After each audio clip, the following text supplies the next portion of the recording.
এই বাচ্চা, তোকে আমার ভাইয়ের বাড়ি যেতে মানা করিনি? তারপর কেন গেছিলি? বল বল, কেন গেছিলি? আমাকে মানেন না মা, আমাকে ছেড়ে দিন।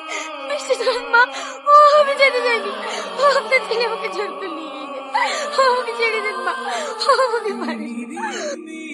আমার ছেলে জোর করে নিয়ে গেছে? মিথ্যাবাদী, তোর জন্য আমি কোনো জায়গায় মুখ পাইনি। বেরো আমার বাড়ি থেকে। আমাদের কত আশা ছিল, ছেলে ধুমধাম করে বিয়ে দিয়ে নাতি নাতির মুখ দেখবো। তোর জন্য আমাদের সব আশা শেষ হয়ে গেল। তুই বেরো আমার বাড়ি থেকে, বেরো। মা, আমাকে ছেড়ে দাও মা, আমাকে ছেড়ে দাও, আমার লাগছে মা। আমাকে ছাড়ো মা, ছাড়ো মা, ছাড়ো, আমাকে ছাড়ো। মাম্পি, কি হচ্ছে এটা? মা, মা, মা আমাকে বাড়ি থেকে বের করে দিয়েছে। মাকে আপনি একটু বোঝেন না। মাম্পি, তোমাকে এইভাবে বের করতেছো কেন?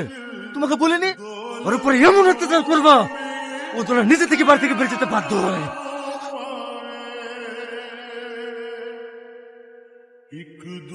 বাহ বাহ বাহ, আজকে তোমাদের আসল রূপটা দেখলাম। আমি অফিস যাওয়ার পরে সালমার উপর তোমরা এইভাবে অত্যাচার করো? ছি!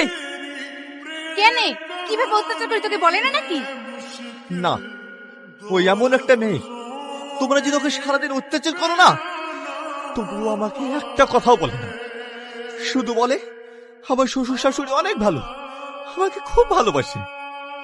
ওটা তো বলতেই হবে। ও বাজা, এইটুকু অত্যাচার সহ্য করতে পারবে না? কেন সহ্য করবে? হচ্ছে সন্তান হবে না, তাতেই কো। না না, তোর বউ কেন তাই হতে যাবে? কপাল তো আমাদের খারাপ, জীবনে নাতি নাতির মুখ দেখতে পারবো না। আরে তোমার ছেলে নাতি নাতির মুখ দেখাবে না বলেই তো এই মেয়েকে বিয়ে করেছে। এতে আফসোস করা কি আছে? আসো ঘরে আসো।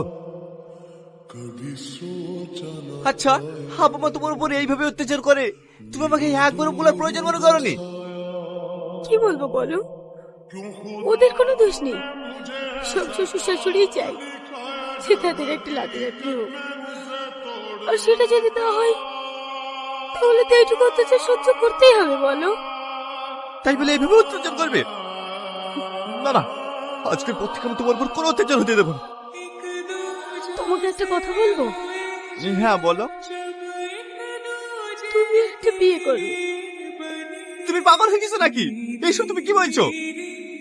আমি ঠিকই বলছি। ওর যদি একটা বাচ্চা হয় তাহলে তোমার আব্বা মার আশাও পূর্ণ হবে। ওর তোমাকে আব্বা বলেও ডাকবে। আমার বাপ ডাক শোনার কোনো দরকার নেই। আমি তোমাকে ভালোবাসি, তুমি থাকলে আমার হয়ে যাবে।